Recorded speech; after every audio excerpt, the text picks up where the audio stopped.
So, what if I told you that for most people, their biggest investment, their house, is actually their biggest financial drain?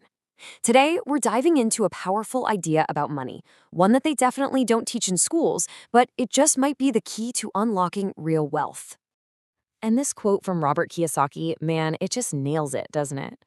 We are all trained to be great employees, to trade our precious time for money.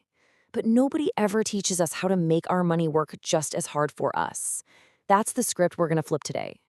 The heart of this whole thing comes from the author's really unique childhood. He had two father figures.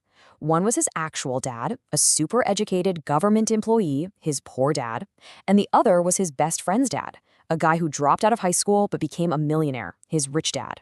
The thing that separated them wasn't their income, it was their entire philosophy about money.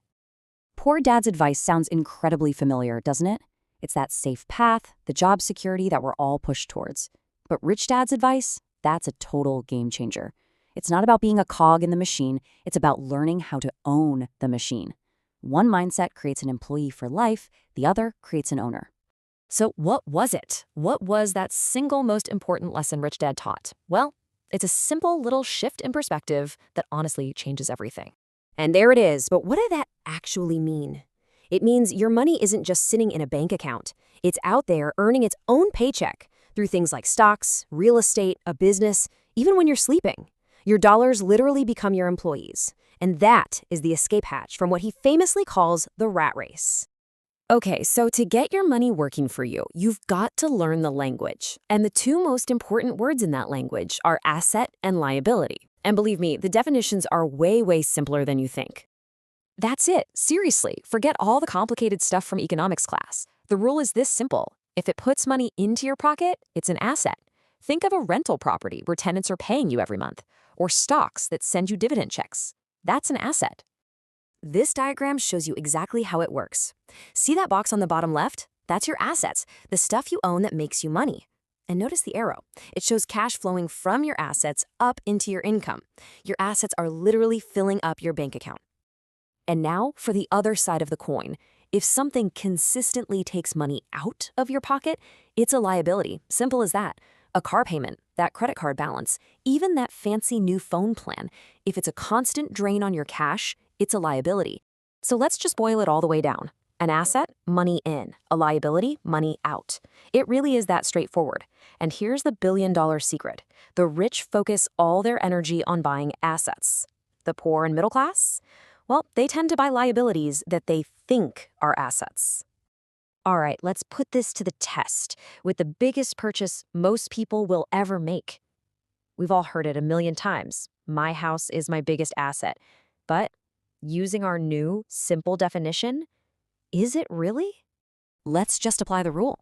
Every single month, does the house you live in put money in your pocket, or does it take money out? I mean, when you really think about the mortgage, the taxes, the insurance, the repairs, the answer becomes pretty clear, doesn't it? Let's just run down the list. There's the mortgage payment, property taxes, home insurance, the new water heater you weren't expecting. It's a constant river of money flowing out of your pocket. Every dollar you spend on that stuff is a dollar that couldn't be invested in a real asset, and you're not gaining any experience in how to make money grow. Now hold on, the point is not to never buy a house, not at all. The rich dad's strategy is just to do it smarter. The idea is you first build up your asset column, your rental properties, your businesses, your stocks, and you do that until the cash flow from those assets is enough to pay for the house. You let your money buy your luxuries. Now that is the ultimate financial power move. So how in the world do you build that asset column to begin with? It all comes down to one incredibly powerful and disciplined habit. This slide shows the two different paths your money can take. Look at the diagram on the right. That's how most people operate. The paycheck comes in, and boom, it immediately flows out to expenses. But now, look at the left. This is the wealthy mindset. The paycheck comes in, and the very first place it goes is to the asset column. They pay themselves first by investing. The bills, they only get paid with what's left over. And I'm not gonna lie, this requires serious discipline. You're prioritizing your future self over your current bills. And the third step, that's where the real magic happens. When money gets tight, the average person raids their savings account. The wealthy person, though, uses that pressure as motivation. It forces them to get creative and find new ways to bring in income. It becomes a problem to solve, not a panic button to hit. At the end of the day, just knowing the difference between an asset and a liability is only the beginning. The real tool for building wealth, well, it's the one you already have. This is it. This is the ultimate asset, and you already own it, your mind. It doesn't matter if you have $10 to your name or 10 million. Your ability to learn, to spot opportunities where other people see roadblocks, and to make smart choices, that is what truly builds wealth. And here's a simple little workout you can do for your brain every single day. The phrase, "I can't afford it," is an answer. It's a dead end. It shuts down the conversation. But asking the question, "How can I afford it?" well, that's a beginning.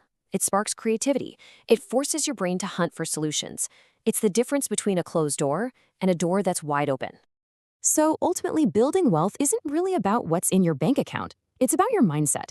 And you can start today, right now, by choosing to learn, to see the world differently, and to just start asking better questions. The real question isn't whether you can build wealth, but whether you'll choose to start.